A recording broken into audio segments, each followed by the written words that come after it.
Have you ever wondered what happens if you spend 6 months in a dark cave all alone? In this video and in a few others, I will go over the extremes of human physiology and psychology. I derive part of my inspiration from a book written by Emma Barrett called Extreme: Why Some People Thrive at the Limits.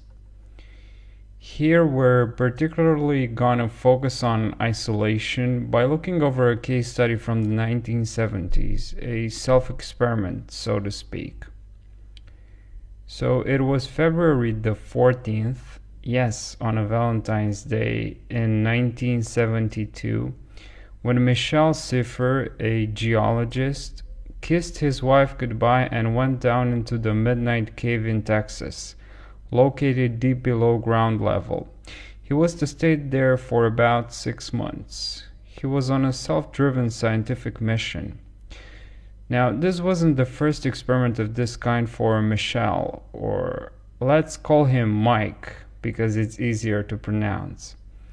He did a similar experiment about 10 years earlier when he spent 9 weeks alone in a freezing cave.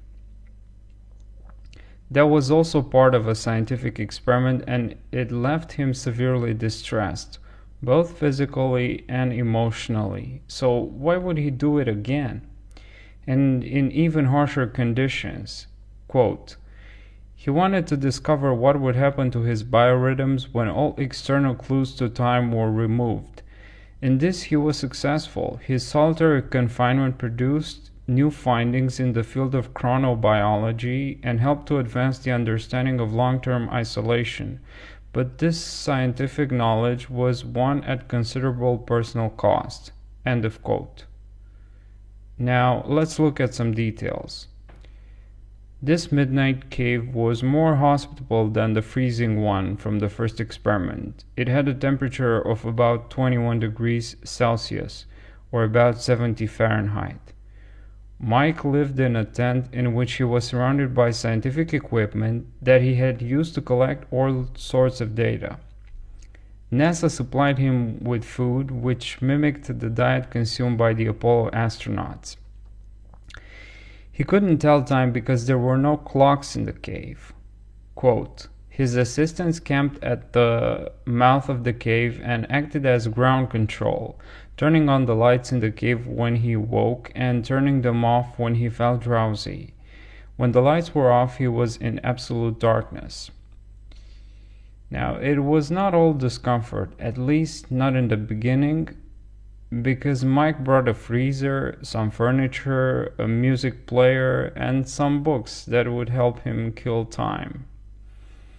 He also had a rectal probe installed throughout his entire stay to continuously monitor his body temperature, and he also carried electrodes on his chest and on other parts of the body to monitor his cardiac rhythm, his sleep patterns, and other important measurements.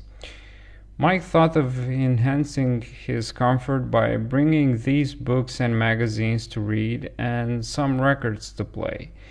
But the record player broke and the books were covered with this form of fungus, mildew, within the short of a few weeks.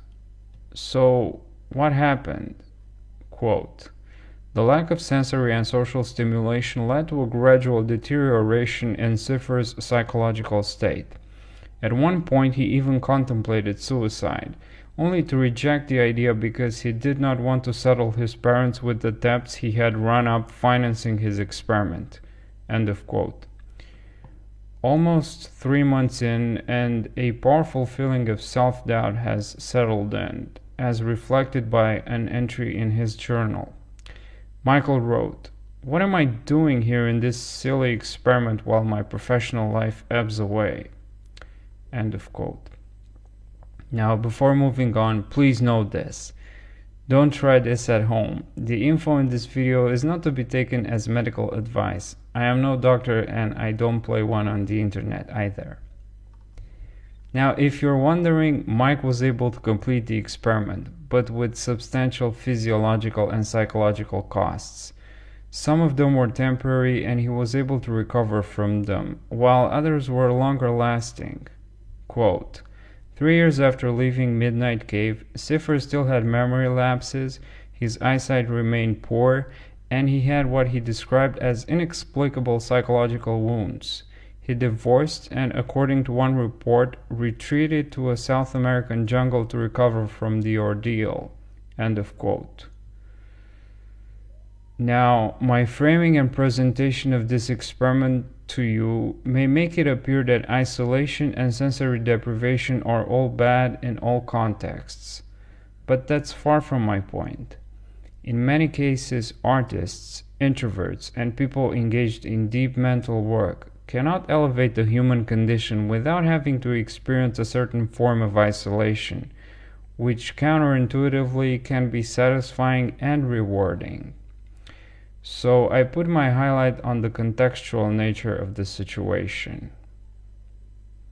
Alright, I hope you took some insights from this video. For more on human extremes, please give me a thumbs up and subscribe. Thanks for watching.